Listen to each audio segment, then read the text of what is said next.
नमस्कार फ्रेंड्स, स्वागत है आप सभी का। अगर डिफेंस के फील्ड में किसी बड़े पोस्ट पर जाना चाहते हैं तो आपके लिए ये वीडियो बहुत काम का है। और यहाँ पर मैं बात करने वाला हूँ असिस्टेंट कमांडेंट। जी हाँ, असिस्टेंट कमांडेंट के पद पर ये भर्ती निकल करके आई है डिफेंस के फील्ड में, खास करके बीएसएफ, सीआईएसएफ, सीआरपीएफ वगैरह में। अगर आप असिस्टेंट कमांडेंट, जिसको हम लोग हिंदी में कह सकते हैं राजपत्रित अधिकारी, जो कि ग्रुप ए लेवल का पोस्ट होता है, अगर आप उस पोस्ट पर जाना चाहते हैं तो ये नोटिफिकेशन जारी कर दिया गया है। और ये यूपीएससी की तरफ से, जी हाँ, यूनियन पब्लिक सर्विस कमीशन, सभी परिचित है, जो एनडीए वगैरह का बहुत बड़े बड़े एग्जाम करवाती है, आईएएस आईपीएस वगैरह का एग्जाम जो करवाती है यूपीएससी, इसके द्वारा ही सेंट्रल आर्म पुलिस फोर्सेस में असिस्टेंट कमांडेंट बनने का बेहतरीन मौका है। और कोई भी ग्रेजुएट पास कैंडिडेट इस फॉर्म को भर सकता है।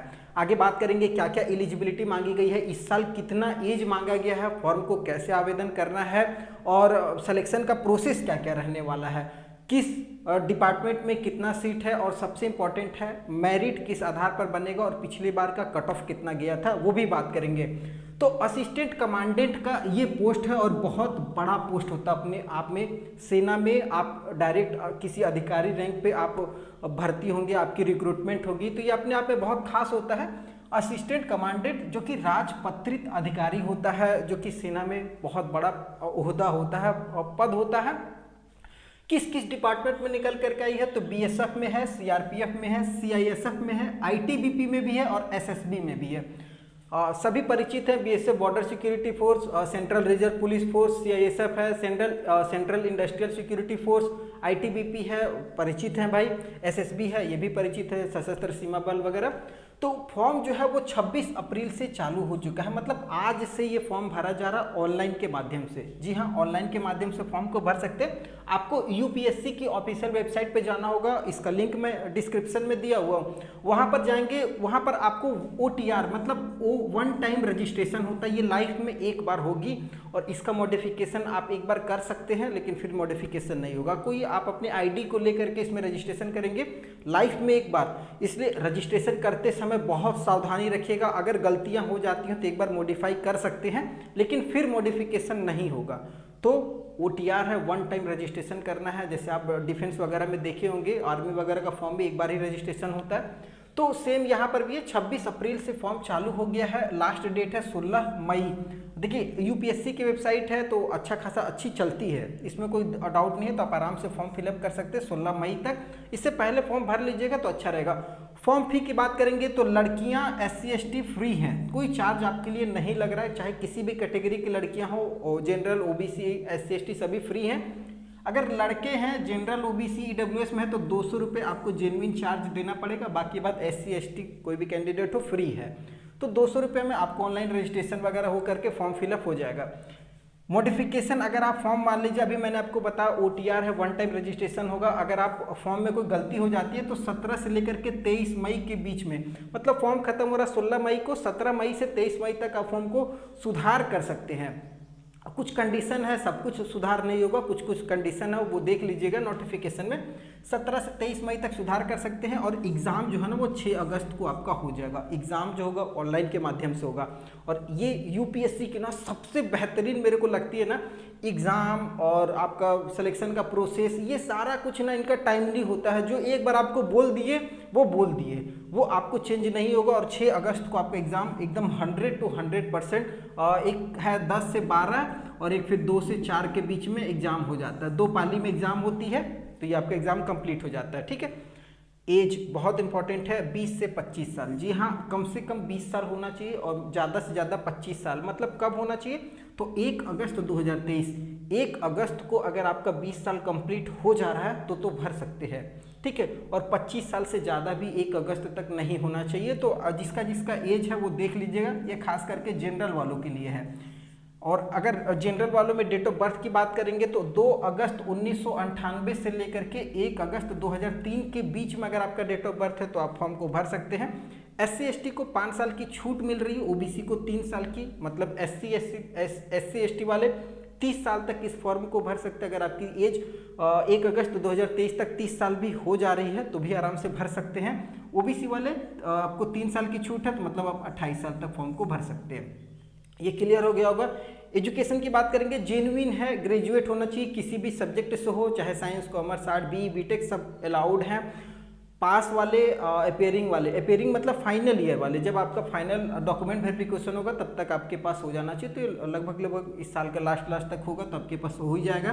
तो आप दोनों लोग आवेदन कर सकते हैं, परसेंटेज का कोई दिक्कत नहीं है, कितना भी परसेंटेज रहे आवेदन कर सकते हैं, कोई इसमें प्रॉब्लम होने वाली नहीं है। तो मिनिमम ग्रेजुएशन होना चाहिए। क्लियर हो गया होगा।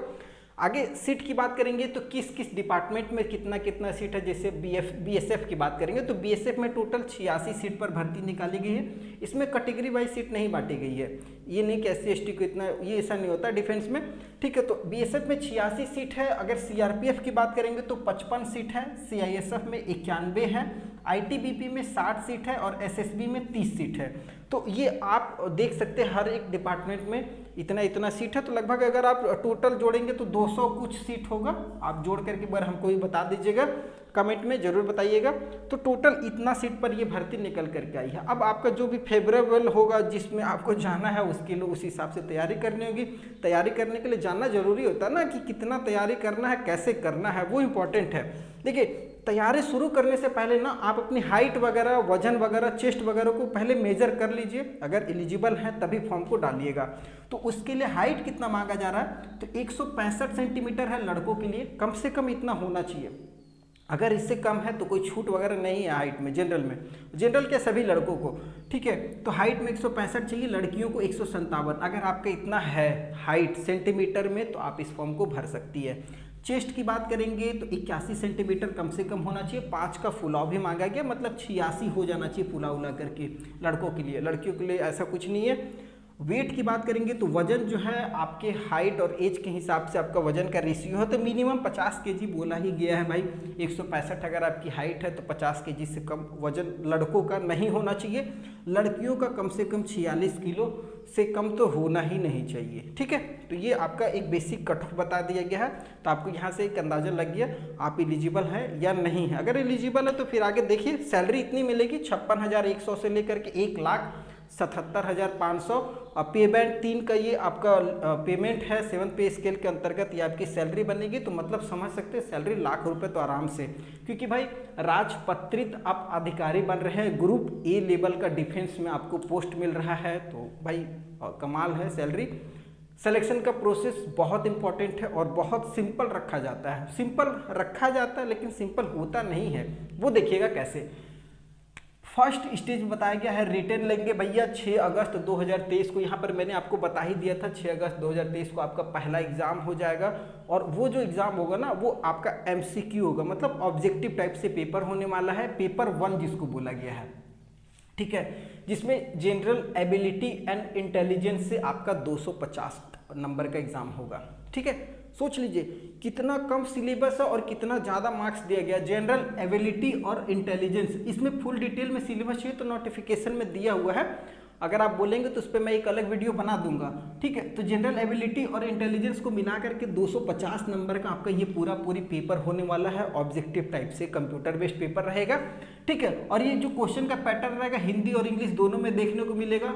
इसमें नेगेटिव मार्किंग आपका है 1/3, ठीक है, 1/3 नेगेटिव मार्किंग है और समय 2 घंटे का रहेगा। 2 घंटे का पेपर होगा, 250 नंबर का ये एग्जाम होगा।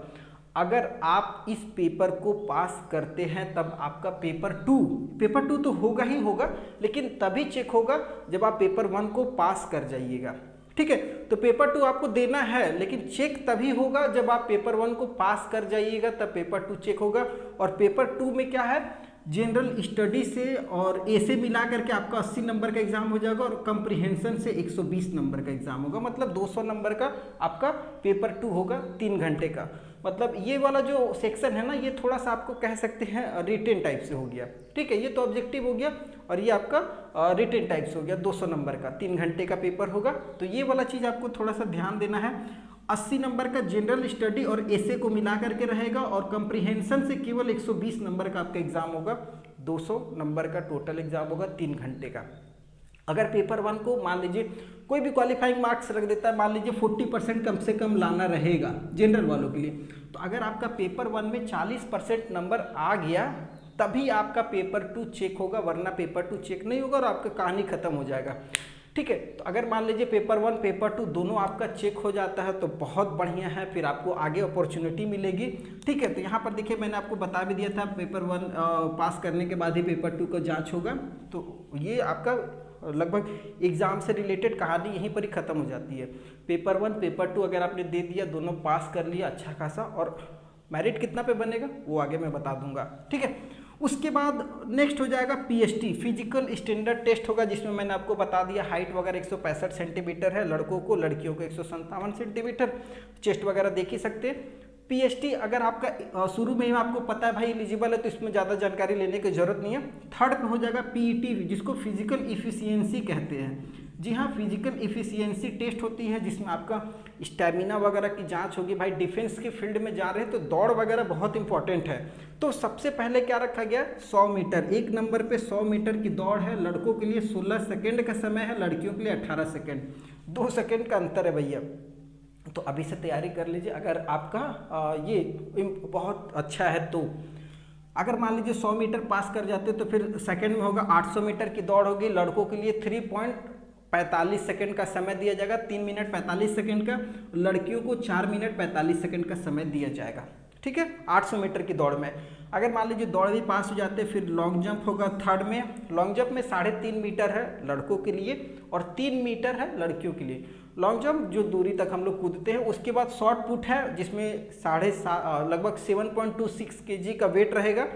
वो आपको लड़कों को खाली होगा 4.5 मीटर तक का शॉर्ट पुट लड़कों के लिए देना है। तो अगर आप ये पीईटी पास कर जाते हैं तो आपका कितना स्टेज हो गया, एक हो गया पहला पेपर 1 पेपर 2, फिर उसके बाद पीएसटी, फिर पीईटी पास हो गए। उसके बाद आपका डीएमए होगा, मतलब detail medical, full body medical हो जाएगा।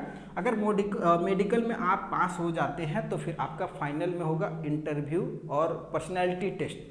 इंटरव्यू बहुत ज़रूरी है क्योंकि भाई आप एक अधिकारी के रैंक पर आपकी भर्ती हो रही है। तो अधिकारी कई लोगों का एक मतलब कई टीमों का एक समूह जो बनता है, उसका मेन जो गार्जियन होता है वो एक अधिकारी ही होता है। तो अधिकारी के पोस्ट पर अगर आप तो जा रहे हैं तो पर्सनैलिटी बहुत मायने रखती है और अच्छा खासा सब कुछ तैयारी कीजिए आज से ही।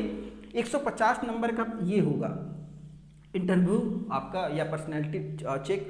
तो मतलब अगर टोटल देखा जाए ना तो आप नंबर जोड़िएगा तो 250 इधर हो गया और 200 नंबर इधर हो गया, 450 और 150 का इंटरव्यू, मतलब टोटल अगर बात करेंगे तो 600 नंबर। जी हाँ, टोटल 600 नंबर की आपका ये पूरी सिलेक्शन होने वाला। और 600 नंबर में जितना बेहतरीन आपका प्रदर्शन होगा उतना आपका सिलेक्शन का चांस बनेगा। फाइनल मेरिट जो बनेगा वो रिटन प्लस इंटरव्यू को मिला करके बनेगा। और क्योंकि पीएसटी पीईटी ये बस क्वालिफाइंग है, आपको पास कर लेना, इस पर कोई मार्क्स नहीं है। ठीक है, तो आपका रिटन और इंटरव्यू पर्सनैलिटी टेस्ट पे आपका फाइनल मेरिट बनेगा। और अगर मैं पिछले कट ऑफ की बात करूंगा ना तो पिछले कट ऑफ में अगर मैं बात करूंगा, जैसे केवल रिटन की बात करते हैं तो लगभग 450 नंबर का एग्ज़ाम हो रहा। तो 450 में कम से कम अगर आप 225-30 तक पिछले बार जो आए थे लड़के उन लोगों का हुआ था पीएसटी के लिए। इसमें आपको पीएसटी क्वालिफाई आप कर चुके थे। इस बार थोड़ा सा कंपटीशन टफ होगा क्योंकि लड़के बहुत ज़्यादा है पेयरिंग में और बहुत अच्छे लड़के हैं। तब थोड़ा सा कोशिश कीजिए और अच्छा परफॉर्मेंस करके चले। अगर पेपर 1 की ही बात करेंगे तो 250 में कम से कम 125 के ऊपर रखिए। ठीक है, कम से कम 50% अच्छा रहेगा। अगर 125 के ऊपर रख रहे हैं तो बेस्ट है। आप पेपर 2 आपका आराम से चेक हो जाएगा। और पेपर 2 बहुत हार्ड भी नहीं है, इसका डिटेल सिलेबस आपको मिल जाएगा इसका नोटिफिकेशन में। बहुत अच्छी भर्ती है ये मेरे हिसाब से। अगर आप भरना चाहें तो इसको भर सकते हैं। और अगर इस तरीके की और भी वीडियो चाहिए तो चैनल को सब्सक्राइब करके रखिएगा। फिर नए वीडियो में मिलते हैं, तब तक के लिए जय हिंद।